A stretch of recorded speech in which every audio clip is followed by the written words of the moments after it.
The forest was quiet and cold and full of fog. Jason walked alone with his old backpack and flashlight. He had lived near these woods for 5 years. Far away from the noise of the city and the pain of the past, he liked the silence. He liked being alone. But something felt wrong today. The air was heavy and the birds were gone. He followed a strange sound like metal scratching, like something broken and alive. He moved through the trees with slow steps. He found a deep line in the ground, like something had crashed and slid through the forest. Broken trees and smoking dirt showed the path. Jason followed the line for 10 more minutes. Then he saw it, a small silver object half buried in the ground. Not a plane, not a drone. It looked alive, like it was breathing. He stepped closer and his flashlight flickered. Then he heard a soft cry like a child, a small cry full of fear and pain. He turned fast and then he saw here a girl. She looked about 10 years old. Her skin was pale blue. Her hair was silver and glowing. Her eyes were bright like stars. She wore a thin silver suit. She was sitting near a broken tree. Her leg was hurt and her face was full of dirt and blood. But her eyes looked at Jason without fear. Jason froze. He had never seen anything like her, not on Earth, not in any movie. She looked like a child from the sky. She said something in a strange voice. Jason could not understand the words, but he saw her pain. He moved closer and knelt beside her. She pulled back a little but did not run. "It's okay," he said. "I will help you. You're safe now." The girl watched him carefully, then slowly gave him her hand. Her hand was cold and shaking. Jason wrapped his jacket around her. He picked her up in his arms. She was light, too light, like she was made of air. He walked back to his cabin, looking behind often, afraid something was following. The forest felt different now, not natural, as if eyes were watching. He reached home, his small wooden cabin, with no neighbors. He laid the girl on the couch. She looked around with wide eyes like she had never seen a house before. Jason gave her water. She drank slowly, then looked at a picture on the wall. A photo of a woman, Jason's wife, gone many years ago. The girl touched the photo gently. Jason cleaned her wounds. She did not speak, but she watched everything, like she was learning. Later that night, Jason sat at the table. The girl was sleeping on the couch. He looked at her clothes, silver cloth that felt soft and strange, not from Earth, not from anywhere known. Around her neck was a small pendant, round and glowing with blue light. He touched it. Suddenly it came to life. A soft hum filled the room. A blue light floated in the air. Jason stepped back. A hologram appeared, a giant city in the stars of crystal ships flying across the sky, and one word written in a glowing alien language. He could not read it, but the pendant said it out loud in a soft voice. Royal protocol activated. Jason blinked. What was this? Who was this girl outside? The wind blew harder. The sky flashed like something was moving far above the clouds. Jason looked at the girl. She was not just a lost child. She was something else, something powerful, and now she was in his home. He sat down beside her. She moved in. Her sleep said a word he did not understand. Jason whispered, "Don't worry, I'll protect you, whatever you are, wherever you're from." But deep in his heart, he felt something had changed. His life was no longer simple, no longer quiet. The stars had come to his door, and the story was just beginning. Morning light came through the old window as Jason opened his eyes. The strange girl was still on the couch, wrapped in a blanket. Her glowing pendant had dimmed, but he could hear a soft hum from it. Jason made tea in the kitchen while watching her from time to time. She looked peaceful now, not like last night when the hologram showed stars and strange words. She slowly opened her eyes. For a moment she looked lost. Then her eyes met Jason's, and she sat up quickly. Jason raised his hands to show he meant no harm. He said hello with a calm voice. The girl looked at him but said nothing. Jason brought her tea and bread. She looked at it, then back at him. He took a bite first and smiled. She copied him and chewed slowly. Her movements were careful, like she was learning for the first time. Jason pointed to himself and said, "Jason." Then he pointed to her. She looked confused. He repeated, "Jason," and tapped his chest. After a pause, he pointed to her again. She whispered a sound. It was soft and strange. It sounded like Leah. Jason smiled and said, Leah, she nodded. That name felt familiar to her, like it came from somewhere deep inside. But she could not remember where or why. Jason started to teach her words. Cup, chair, door, light. He pointed and said each word slowly. Leah repeated them with care. She was smart and fast. She learned faster than any child Jason had ever seen. Later, Jason gave her paper and pencils. She drew shapes, circles, stars. A tall tower with rings around it, a glowing tree with floating leaves. Jason looked at the drawings and felt a chill. These were not things from Earth. That night, Jason read an old storybook to her. She listened with wide eyes. Her pendant glowed slightly as he spoke, as if it understood the words too. Jason noticed her hands, sometimes sparked with small lights. Tiny blue flickers that danced across her fingers. One evening, while Jason was outside chopping wood, Leah stood near the window. She raised her hand. The cup on the table shook. Then it floated, only for a second. Then it fell and broke. She looked scared and ran to the corner. Jason came in and saw her hiding. He knelt down and told her it was okay. He had seen it. He had seen the cup float. She looked up at him with teary eyes. He smiled and tapped his chest. Still, Jason. Still your friend. That night, Leah had a dream. She was in a giant hall made of silver and glass. Tall beings stood around her, all wearing robes and crowns. One knelt and said something in a voice she almost understood. A voice said, "Protect the air." Then there was fire and screams. A hand pushed her into a pod. The stars rushed by. She woke up with a gasp. Jason was already awake, sitting beside her. He gave her water and listened as she spoke strange words. He could not understand, but her fear was clear. He showed her the pendant. It pulsed with a new light. He touched it again. A different hologram appeared. This time a map of stars, lines connecting planets. Symbols blinking in red. At the center was a crown symbol, and the word Solus. Jason whispered the word slowly. Solus. Leah looked at the symbol. She touched it, and the hologram zoomed in. A royal city appeared. A palace in the sky, statues of winged beings. A throne empty and alone. Jason sat in silence. He could feel the truth growing inside him. Leah was not just from another world. She was someone important, someone born of power and purpose. Next day they went to town for supplies. Leah wore a hoodie to hide her face and glowing eyes. Jason told her to stay close. They walked through the small store. Leah pointed at colors and toys and small snacks. She was curious and careful. Outside the store, two men stood near a black car. They wore suits and glasses. Their faces were calm, but their movements were too perfect. One of them looked directly at Leah. She turned away quickly. Jason felt cold inside. Man spoke into a device. His voice was low and sharp, searching. Still in grid 4. No confirmed location, no contact. Jason grabbed Leah's hand and walked fast. They turned down a side street and hurried back to the truck. Leah sat quietly looking out the window as they drove back. Jason knew now something was coming, something not from Earth. That night, Jason checked the pendant again. He looked deeper into the files. One locked file blinked with a strange symbol. He clicked it. A message played. An alien voice speaking in a soft tone.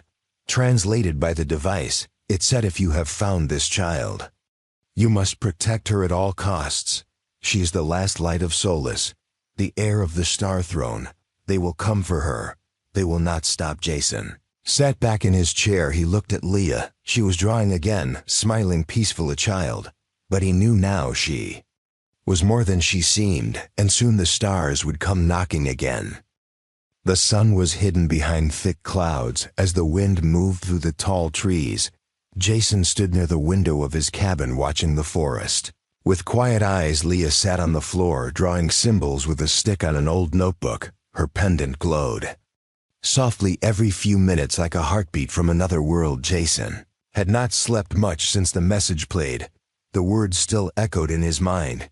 Protect her at all costs. The last light of Solus, the heir of the Star Throne. They will come for her. They will not stop. He turned away from the window and walked to Leah. She looked up and smiled, her eyes still shining like twin stars. Jason sat beside her and pointed to the symbols. He asked her what they meant. She touched one and whispered something soft, a name maybe, or a memory. He could not tell, but she seemed to remember more each day later. They drove to the town again for supplies. Jason parked the truck far from the main road. He told Leah to stay close and keep her hood up. She nodded and followed him like a shadow inside the store. Jason picked up canned food and batteries. Leah stood near the window, looking at the sky. She whispered a word he did not know. A ship flew high above in the clouds, but it was too fast to be normal. No sound. No lights, just a shadow cutting through the sky. Jason looked outside and saw a black car parked near the gas station. 2 men stood beside it, wearing dark suits. They had no badges, no logos, and no warmth in their eyes. One held a scanner shaped like a silver rod. It beeped once, then again. They turned slowly, scanning the area. Leah stepped back and hid behind a shelf. Jason quickly paid and led her out the back door. They moved fast through the alley toward the truck. Jason opened the door and helped Leah inside. He turned the key, and the engine roared to life. The men in suits looked toward them.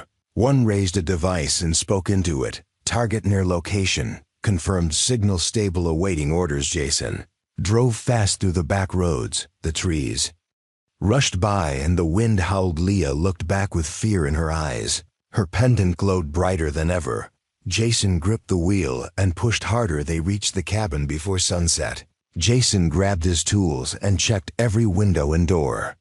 Leah walked to the center of the room and stood still. She closed her eyes and raised her hands. The pendant floated just above her chest. Blue circle formed around her. Symbols danced in the air. Jason watched in silence. She opened her eyes and said a word, safe. Jason walked toward her and asked what she did. She pointed to the door, then to the pendant. She was protecting the cabin. Some kind of shield, maybe. Jason nodded and smiled. That night Jason opened the pendant files again. A new file had unlocked. It showed images of a tall city made of gold and silver, beings with wings and light walking through the streets. At the center stood a palace with a glowing throne. Leah pointed at it and said Solus. Jason repeated the word, Solus. Suddenly, a loud noise came from the woods, a sharp hum like metal singing. Jason grabbed his flashlight and opened the door. He stepped outside and looked around. The trees moved with the wind, but something else was there. He saw a black object floating above the ground, small and round with a single red eye. It scanned the area, then turned toward him. Jason stepped back slowly. The object rose higher and then flew away fast into the clouds and out of sight. He ran back inside and locked the door. Leah looked at him with wide eyes. Jason nodded and said, "They are here." She walked to the window and touched the glass. Her eyes changed for a second, like a memory returning. She saw something others could not see. 3 ships hiding behind the moon, watching, waiting. Jason turned off all the lights. They sat in the dark, listening to the night. Leah leaned against him. She was just a child, but she carried a secret larger than the earth. Jason knew the time was coming. Visitors from the stars had found them. Not all of them were kind. He remembered the men in suits, their cold eyes, the scanner, the message. He looked at Leah, her face calm but strong. He whispered, "We will run if we must. We will fight if we must, but I will not let them take you." Outside the wind grew louder, the forest darker, the stars brighter far above the earth. A signal was sent, target locked, prepare for contact, and deep in the pendant, another message waited to be heard, a voice from the stars, a warning from the past, a path to the future. The sky was quiet, but Jason felt the weight of many eyes above. He stood on the porch of the cabin watching the stars as the cold wind moved through the trees. Inside the cabin, Leah sat near the fire with the pendant floating in front of her. It spun slowly, showing soft blue lights and ancient symbols. Jason came inside and closed the door with care. He looked at Leah and saw that she was no longer the same scared girl he found in the woods. Something in her eyes had changed. They were deeper, wiser, filled with something old. The pendant blinked 3 times, then projected a new image. A tall man with silver skin and long robes stood inside a hall of light. He spoke in a voice like music. The translation played in a soft tone. "To the one who holds this light, you are the last of the Solus line. The throne is empty, and the stars grow dark. Return and awaken what was lost.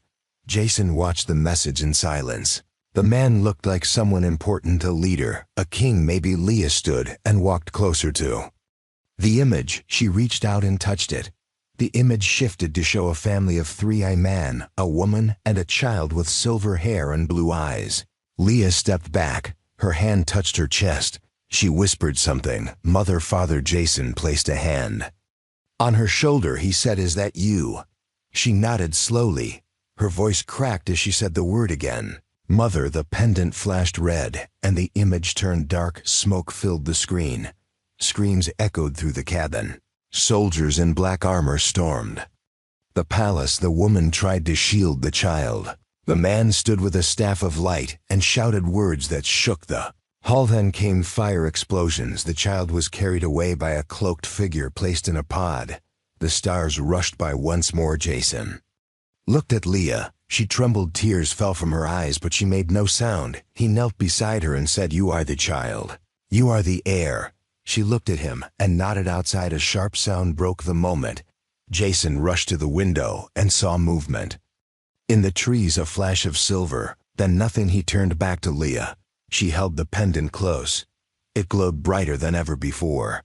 Jason said, "We need answers." He took an old laptop and connected the pendant with wires and tools. The pendant resisted at first. Then it opened. A voice spoke again. "Royal security, unlocked, heir verified, history files ready." Jason clicked on the first file. It showed a galaxy map. Solus was at the center, a powerful kingdom with peace and knowledge, but it had enemies. A group called the Hollow Crown. They believed power should belong to the strongest, not the purest. The Hollow Crown attacked the palace during the Festival of Stars. They took control and destroyed the royal family, but one child was saved, sent to the safest place in the known galaxy, a small blue planet with no starships and no war. Jason felt a chill. Earth. They had sent Leah to Earth. He opened the next file. It was a warning. If the heir is found, the Hollow Crown will send hunters. They will blend with local people. They will use machines and lies. They will search until the bloodline is gone. Jason leaned back. He remembered the men in suits, the black drone, the shadow in the sky. He knew now that they were already here. Leia stood in front of him, her eyes glowing bright. She said, "We must leave soon." Jason asked where. She pointed upward. Home. A soft knock came from the door. Jason stood up and grabbed his tool. He moved slowly and opened the door. A cracky man stood outside, tall with a metal mask and glowing eyes. He raised his hand slowly and spoke in a soft voice. "Do not fear, I am not with them." Jason looked into his eyes. They were not cold like the others. They were tired and full of sorrow. The man said, "My name is Renix. I was royal protector of Solus. I failed to save the king, but I followed the signal and found her." Leah stepped into view. Renix knelt on one knee and bowed his head. He said, "Welcome home." Princess Alara Hassan looked at Leah. Alara, her real name. Leah took a step forward. She did not look afraid. She looked like someone who remembered who she was. Renix said, "We must leave before the eclipse. The Hollow Crown is near. They will burn this place to dust if they find her here." Jason said, "I will go with her. I will protect her." Renix nodded. He reached into his coat and pulled out a silver orb. He placed it on the ground. It expanded into a glowing circle inside. It was a ship hidden in another space. Jason stared in shock. Renix said, "Pack only what you need. We leave at dawn." Leah looked at Jason. He smiled and said, "I guess we are not in the woods anymore." Above the forest, a red light blinked once. The Hollow Crown had found them. The sky was still dark when Jason opened his eyes and heard the distant hum of something not natural. He sat up quickly and looked out the window toward the trees where the wind moved without sound. Leah was already awake, sitting cross-legged on the floor with her hands glowing softly as she focused on the pendant. Renix stood near the door holding a long silver staff that pulsed with light like it was alive. Cabin was quiet, but something in the air felt wrong. Jason stepped outside and looked around. He saw no birds, no light, no movement. Then a ripple passed through the sky like a curtain of energy pulling back to reveal the hidden Truth, 3 black ships floated above the clouds, barely visible, but full of silent power. Renix walked out beside him and spoke with a calm voice. They have arrived sooner than I hoped. The Hollow Crown does not waste time when the throne is at risk. Jason asked, can we stop them? Renix looked at him with tired eyes and said, not alone. But the girl is not alone anymore. Suddenly the ground shook and a sharp whine filled the air. One of the black ships fired a beam toward the forest clearing just behind the cabin. Flames rose and smoke followed. Jason ran inside and grabbed Leah, who stood still as if listening to voices only she could hear. She looked at him and said, they are not here for the earth, they are here for me. Jason held her shoulders and said, then let us make them regret it. They moved quickly, packing only what they needed. Renix activated the hidden path to the ship using the silver orb. It opened a gate of light that led to a hollow space between moments, where time did not move before they could enter. A black drone crashed through the window. Jason hit it with a metal pipe, but it fired a shockwave that threw him across the room. Leah raised her hand and the pendant flashed. The drone froze midair and shattered into pieces with a sound like glass falling into water. Renix helped Jason stand and said, they have started the hunt. We must end it now. Jason grabbed the toolbox and nodded. If they want to fight, we give them one. They ran outside and saw more drones flying toward them. Jason activated old traps around the cabin. Wires snapped and sparks flew.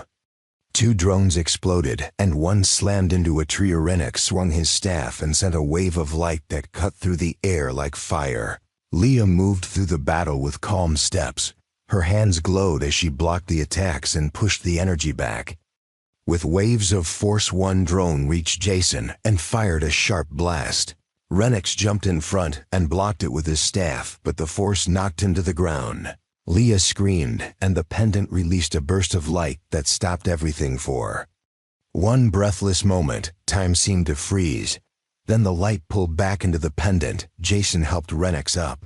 The protector's armor was cracked, and his face was pale, but he nodded. We must reach the gate now, or we will all fall here. They ran through the smoke and fire. Jason carried a small bag with tools, and Leah held the orb that showed the way. As they reached the clearing, more black ships appeared above the trees. One opened and a figure dropped down from the sky, tall and covered in black armor with red lines glowing across his body.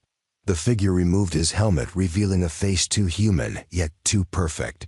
Eyes like mirrors that showed no soul. He spoke in a cold voice. The child belongs to the Hollow Crown. Step aside, and you may live. Renix stepped forward and raised his staff. You will not take her while I breathe. The man smiled and moved fast. Faster than any human. Renix blocked the first strike, but the second hit his side. He fell back with a cry of pain. Jason ran forward with a metal rod and hit the man's back. It bent and snapped without effect. The man turned and threw Jason aside like a broken toy. Leah screamed again, and the pendant glowed bright white. The ground split and energy poured out. The figure stepped back, shielding his face. Leah walked forward with calm steps. You will not touch my family again. Not here, not ever. The figure laughed and said, you are no queen. You are just a child hiding on a dying world. Leah raised her hand and the sky answered. Lightning without sound struck the ground around her. The trees bent and the ships above shook. Jason crawled to Renix and helped him up. Together they watched Leah shine like a star born on Earth. The figure charged again, but this time he could not reach her. A shield formed around her pure light. He struck and was thrown back. Leah walked to Jason and held his hand. We must leave now. The orb opened the path and they stepped through into the light. The gate closed behind them just as the forest exploded with fire. The black figure stood up slowly, his armor cracked and eyes burning with rage. Find them, find her, bring me the throne. But they were gone. Gone beyond his reach. For now the light around them faded and silence wrapped the space like a blanket of calm. Jason opened his eyes and saw nothing but silver walls and floating lights. The floor beneath his feet felt soft like energy, not solid ground. Leah stood beside him with the pendant glowing bright. As always, Renix leaned against a wall holding his side where the armor had cracked during the battle. They were no longer on Earth. The ship that held them was alive. Its walls breathed softly, and its lights moved like they were thinking. Jason looked around and asked, "Where are we?" Leah smiled and said, "In the heart of the Stargate." A soft voice echoed through the room. "Welcome, heir of Solus. Welcome, guardian of flame. Welcome, chosen earthling. Prepare for transit to the throne system." Jason raised an eyebrow at the title. Earthling Renex nodded and said, "The ship recognizes your loyalty and courage. You are no longer a stranger to our ways. You are one of us now." The room shifted and became a wide window to space. Jason gasped as stars stretched in long rivers across the dark planets. Glowed in colors he had never seen: blue rings, golden storms, moons with fire on their surface. Leia stepped forward and placed her hand on the control panel. The ship responded with a hum. A path lit up ahead. "The throne system lies beyond the hollow rift." Jason looked at Renex and asked, "What is the hollow rift?" Renex answered with a low voice, "It is the last line of defense, the oldest wall between peace and the storm. If we pass it, we reach the capital. But if they find us there, we may not leave." Again Jason nodded and walked to Leah. She looked stronger, now not just in power but in spirit. She was no longer the lost child in the woods. She was a queen in the making. The ship entered the rift. Space folded around them like a tunnel of color, and wind lights flashed as they moved faster than thought. Suddenly alarms echoed, red lights spun. The voice of the ship warned of incoming. Presencerin ran to the control seat and shouted, "They have followed us." Jason looked out and saw 3 black ships forming behind them, sharp like knives, silent like shadows. Leia stepped into the center of the room, her eyes bright, her pendant lifting into the air. She whispered to the ship, "Initiate Royal Defense Pattern, Solus Code 7. The ship responded. Energy shields formed around them, weapons activated without sound. The ship danced through space like it was alive and angry. Jason held onto a rail as the room shifted. A blast rocked the side. Another ship tried to block their way. Leah raised her hands and a beam of light fired from their ship. The enemy vessel broke apart like glass in fire. Renex shouted, "One more, and then we are clear." Jason saw the last ship move above them. It prepared a large weapon, too strong for their shield. He looked at Leah, who stood silent like a statue of light. Then he moved. Jason grabbed a manual lever on the wall, one he had seen earlier, a last resort cannon. He pulled it without knowing what would happen. The ship responded. A core cannon charged the floor. Vibrated energy filled the air. Then a beam fired so bright it turned the stars white. The last ship was gone. Renex looked at Jason with wide eyes. "You just used a weapon of the first crown. Only royal blood or bond can trigger that system." Jason looked confused. Leah smiled and said, "Maybe the ship sees something we do not." They passed the rift and space became calm. Ahead was the throne system, a group of planets circling a giant blue sun. At the center floated a ring of light. Inside the ring was a city of glass and crystal towers reached into the stars. Ships moved like birds in the sky. Leah walked forward, her voice soft. "Home." The ship landed near the palace gates. A group of royal guards stood in formation. Each one wore silver armor with blue emblems. At their front stood an old woman with silver eyes and long robes. She stepped forward and looked at Leah. Then she bowed. "The line is not broken. The light returns. Welcome, Queen Alara of Solis." Leia bowed her head and said, "I return not as a child, but as one who has seen the stars fall and rise again." Jason stepped out and looked around. He felt small among all the beauty, but also part of something greater. Renex placed a hand on his shoulder and said, "The stars remember those who protect their future. You have done more than most." As they entered the palace, a shadow passed over the sun. Jason looked up and saw something that made his heart freeze, a black mark in the sky. Moving, growing. Leia looked at it too. She turned to Jason and whispered, "They are not done." "Not yet." Jason nodded. "Then let them come." The Palace of Solus stood tall under the glow of the twin moons. Its towers shined like crystal, and its halls whispered with the voices of the past. Queen Alara walked through the grand corridor with Jason and Renex at her side. Guards bowed as She passed, but their eyes showed fear, not of her, but of what was coming. The hollow crown had crossed the stars.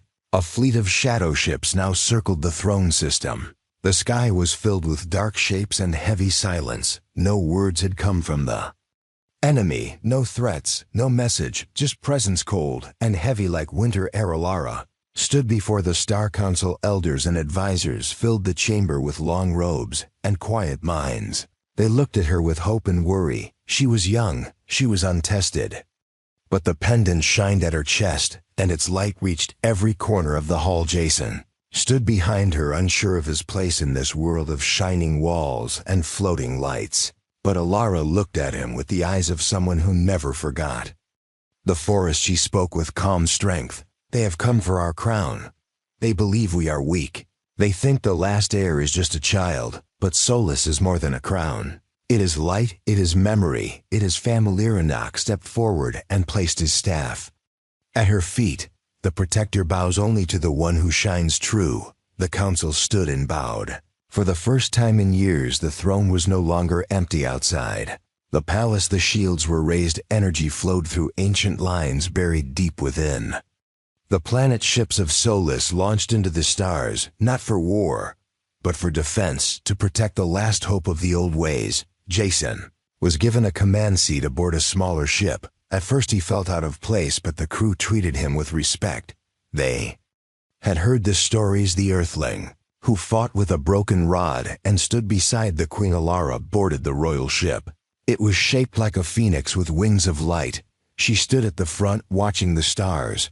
Her mind was clear. She could feel them, the hollow crown, watching, waiting. The first attack came without warning. Black ships dived through space, firing waves of dark energy. The Solus fleet moved to intercept. Light clashed with shadow. The sky became a storm of color and flame. Jason gave orders with steady hands. He had learned fast. Trust the ship. Trust the crew. Trust her. Alara stepped onto the upper deck of her ship and raised the pendant. A pulse of light spread from the core. Enemy ships paused as if blinded. Solus vessels moved in and pushed them back, but then a massive ship appeared, larger than any seen before, black as night, with red veins glowing like fire. At its center stood a figure, the one who led the hollow crown. His voice filled the air across every ship.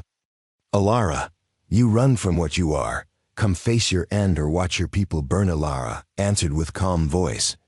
I do not run, I rise. She flew toward the enemy ship alone. Her own ship followed, but she sent a signal. This is my fight. Jason watched from the screen. His heart beat fast. He wanted to stop her, to protect her, but he knew this was her path. Alara entered the dark ship through a broken gate. She walked alone into the throne room of her enemy. There he stood, tall and cold, his armor sharp like blades, his eyes full of pride. You are no queen, he said. You are just a Memoriella raised her hand. The pendant floated between them. It pulsed once. Then again the throne behind him cracked. The ship shook. He charged toward her, fast and full of fury. She stood still, then opened her eyes wide. Light burst from her body. Not fire, not force, but memory. The throne of Solus responded. It rose from the floor and called to her. She stepped forward, each step breaking the shadow. He tried to stop her, but his power faded. He swung. She caught his arm no more. She said, you ruled with fear, I rise with light. The pendant released its final power, not to destroy, but to restore. The ship broke apart, not in flames but in light. The hollow crown faded, its leader lost in his own shadow. Alara returned to her ship. The sky now clear, the stars at peace. She stood before her people once more.